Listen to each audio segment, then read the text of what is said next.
Okay, so when we're talking about, we've been talking about gymtimidation, specifically to women and all the ways that, fitness is like averted, or seems like scary to some women, even some guys, but specifically women. So I can't help but to think of the history, the history of women in fitness. All right, like how has history um, played into this idea that the gym or fitness is scary for women? Oh Now, my God. yeah, and you know what's really incredible about this fact is two things are profound to me. One, all throughout my Instagram, there are nothing. I'm talking about there is nothing but like beautiful black women who are like showing people how to work out. They have their workout uniforms on, and their hair is done, and they have eyelashes on, and they look phenomenal. And it's all over my Instagram. But the other part of it is when I Google black women in the history of fitness, I don't find anything. Like where are sisters when it comes to fitness in history? Like Mm, the only woman I've been able to find is Wilma Rudolph, who was She doesn't a count. The she doesn't steroids. count. She was an No, Olympian. And she she was did doing steroids. steroids. Yeah, she was on So who do HGH and stuff like that really bad, so she doesn't so count. who do we No. so talk to us about the history of women in fitness, right? Because this is Okay, another topic you brought up, and I was blown away by okay. I want to know. Can you guys see me doing these exercises? Okay, or it. You are perfect. Your you camera guys is see perfect. all these? Okay, Yep. perfect. So I'm gonna keep talking. First of Okay. all, kind of to go back to what you said, just regardless of the color, just women in fitness in general is like a no-no. All throughout history, we are taught to be demure and we are non-violent and we are nurturers and mothers and caregivers and caretakers, etc. Even in the 40s and the 50s, it wasn't okay for women to work out. The guys, it's all right for them because they figure, well, the men are the ones that are typically going out in the workforce, going out in the world. They're lifting, building all these beautiful buildings. They're lifting heavy objects. No man wants to come home and have his woman, to have any kind of muscle. That was the idea. So I just think in general, it's been just it's always been something designed for men. It's masculine if you work out, and because, like I said, we're the nurturers and the caregivers, and we're the mom. There was a really women were really looked down upon. In fitness for a long time. So then enters women like Wilma Rudolph. Not only can I do fitness, but also I can be just as strong as a man. And so then it goes from women wanting to do fitness to look nice, and then you kind of the pendulum swings over here. Well, let me show these guys that even though I'm a woman and I have estrogen, I can be just as tough as them. I may not have testosterone in my body, but I can do this too. And then you want to increase your size, or they want to increase their strength, and it's a really really fine line. And unfortunately, I've seen a lot of women develop heart problems because they've done steroids. Like I said, I've been doing this for over 25 years, and I've had friends pass away literally because they're trying to compete with men, and it wasn't meant for that. Fitness for women, I think it's nice when women just stay looking women. I think we're beautiful the way we are. I think all this unnecessary steroid taking and all the things that these women are doing, to me, it just takes away the essence of us being women. We're already strong. We give life, we give birth. How much stronger can you be than that? But a lot of times, after mom finishes taking care of everybody, ironing, cooking, cleaning, paying this bill, talking to the plumber, dropping so and so off, going to this meeting, it's like we rarely have any time for ourselves. So it's like, Right. go to a gym. Are you crazy? I'm just trying to get some Right. sleep, lady. Get out of here. So that's why Yes. I like to show women really simple exercises like what I was doing now. These are all things that you can just do at your house while your kids are running around or doing whatever. Just take a few minutes for yourself. You have to demand time for mommy. And these right here, so I'm focusing on the lower abdomen. And ladies, just real quickly, no pressure, no weights or anything. Just take the time to tell your kids, hey, if you don't want mommy to go postal in here, give mommy a few minutes to do some things. Ladies, as he mentioned, the push-ups earlier to build the chest. Planks are good as well, but for us, because we have estrogen in our body, we have monthly cycles, we can't always do the exercises that the men do. So for instance, if you still want to work out, you're having cramps, et cetera, these also help menstrual cramps as well. Mm, So you can still work out and still, be a woman and not have these things affect you like, oh my gosh, this is going on with me. I can't work out. No, there's yeah. exercises that can actually help soothe menstrual cramps. There's exercises that can help you soothe headaches as well. I just wish Awesome. more women would take the time to love themselves. I like, I like a lot of what you said. One thing that I would add to it about the exercise you're doing there, or even the hip thrust exercise you were just doing for moms who are taking care of kids. Yes. You can incorporate the kids with this too. Like I have little ones at home, and we work out together. So if it's something simple like that that doesn't involve weights, your kids would love to work out with you. It's a good way to keep them fit and get them to sit still and do something with you while you get your mental health break too. So that's awesome. That's awesome. Dave, do you know anything about women in history? I mean, women fitness in history? Well, not Dave? necessarily history, but I was just wanted to piggyback a little bit on what Spec was saying about the gym intimidation and where it may come from. And I'm very simplistic, and she was about to touch into it a little bit as far as vanity is concerned. But I think a lot has to do with the apparel and how we're supposed to look when we go to the gym.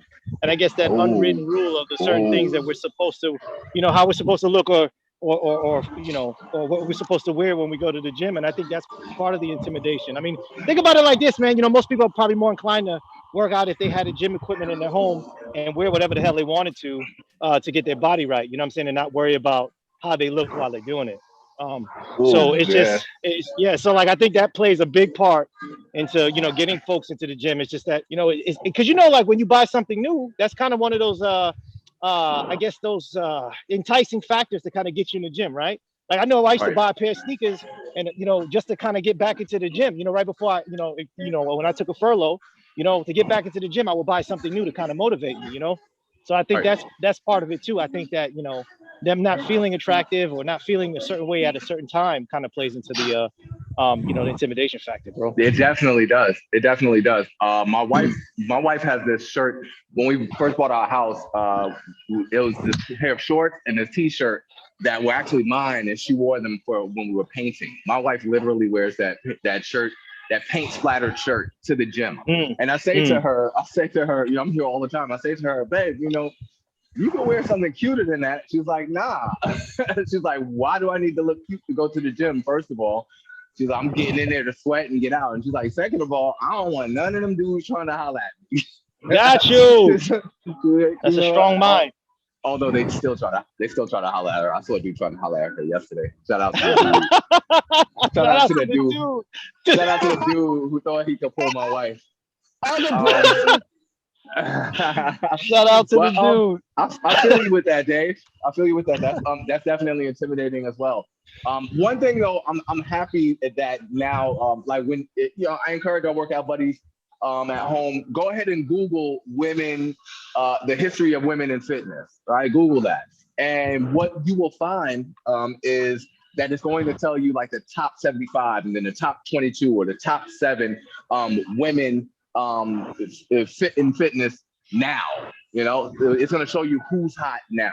And while that can be problematic, the silver lining here is that we are making history now. We are in a groundbreaking moment where women are making history in fitness now. It is as we speak, women are making history. So by the time my daughters are 21 years old or 30 years old, when they Google the history of women in fitness, they're going to see what's being done now. So that's pretty exciting time. So women, get out there, get out there. What else, Spec? What else you got for us? I don't think that women should, as you mentioned now, you see a lot of women working out. The problem with that is, once again, like I said previously, you just have to be really careful who you get your information from. If you walk into a gym and this chick's got a square chin, she takes steroids, you might not want to get your steroids. And so a lot of times I tell people, don't just go rush and go pick a trainer. Watch Dave and Jay. Watch Spec TV. Nice, nice. And the whole thing just goes around women not loving themselves and the Right. desire to look like the next chick, or I want to have abs like her, instead of just taking the time to discipline. Fitness and anything else is just self-discipline. As mothers, we self-discipline. If we're not going to sell our kids for sale on the internet so they can go into child trafficking, or maybe that was just my life. They were two. I didn't sell them, you guys. I didn't sell them. I changed my mind. You have to discipline yourself. Okay, we're going to get up at this time. I have somebody's hair to comb. I got breakfast to make. I got lunches to make. I got to leave at the house at this time because I might catch the train. I have to have them at school at this time. Everything, is a routine. And as women, we do it so easily. Like I said, women are awesome. Moms are awesome. No offense to the dads. I'm just speaking. And I was a single mom, with twins. So I think we're awesome. If we can do all that for the kids, then why can't we do it for us? Instead of cheating and I want to look like that chick, I can never look like that girl. Why do you have to look like that girl? Because chances are you're probably sexier than that chick. You know what?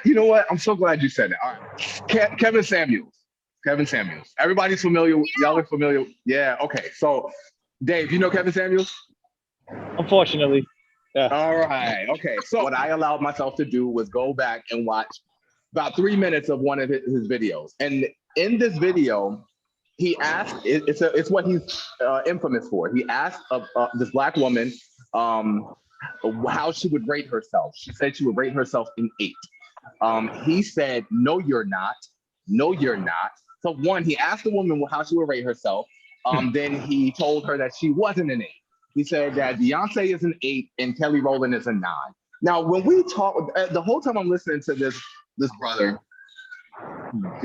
berate this woman as if he is God, and he can assign a number to her beauty. The whole time I'm thinking, not that he's an idiot, not that he's not attractive himself, not that he's a fool. I'm just thinking to myself, how are we able to define beauty, right? How are we defining beauty? Like, I live in Atlanta. There are plenty of quote unquote beautiful women here, right? It doesn't matter to me because beauty is more than just putting on some eyelashes and putting in a nice weave and having light skin or pretty eyes or even a nice shape, right? To me, to be an 8 or a 9 or a 10 in my book, I would have to have a conversation with you. Like I would have to know what you sound like when you pray. I would have to see you interact with children in order for you to in order for me to assign, in order for you to be attractive to me is what I'm saying. I would have to know who you really are as a person. And what you just said about how people view themselves and whether they're attractive or not, there's something wrong with our society when we could just, it's only face value, right? Like your beauty is only face value. People are going to the gym just because they want to look like somebody else. And I'm like, that doesn't make you attractive. It doesn't matter. Like we joke about double D's. It doesn't matter if you have double D's and an hourglass figure. You probably have bad credit, or you probably beat your kids, or you probably steal from stores. I don't know. You know what I'm saying? Right, like your character inside, you're morally bankrupt and you're spiritually bankrupt. But absolutely. You got the prettiest double D's on the planet. Well, I got on the planet. And my credit score is a 710. Darn it. Right. And I'm spiritually sound, and nobody's supposed to look like. Hey, we don't have the same fingerprints. You are a unique individual. God took the time out of however many millions of guy wiggles that didn't get the A, that one did. So what did the Bible say? God knew you before your mama knew you. He already knew who you were. So with that, every single last one of us has a purpose. And I think that it takes a long time for people try to find their purpose. But and actually, I used to think that, like, how do I find my purpose? Whatever you do that makes you happy, that's your purpose. And it doesn't matter if the next person doesn't understand. It's not for them to understand. It's for you. I didn't know that I've been writing little books and stuff. My grandma gave me a diary. I'm like, what's this? She's like, open it. I wrote like 3 or 4 little short stories. I took the time to autograph it. I put the date. This was like 1984. I'm like 10 years old. So let's talk about that. let's talk more about that. Let's move into the last segment, right? This is a good segue. So what we like to do is ask our SuperSet guests 3 questions. Where'd you come from? Where are you now, and where are you going? This has everything to do with purpose, right? I didn't want to I'm sorry to interrupt you, but I just wanted to guide our workout buddies at home who are watching along the process, right? So this is where we are. So Spec, tell us about how you developed your purpose. Don't tell us what your purpose is right now. Tell us how you developed your purpose and how you came to be. Who are you? Where'd you come from? All right, hold on 1 minute. Well, we're gonna get into that, but we gotta have a focus, a workout focus. I don't want nothing. I don't want nothing that's under 100.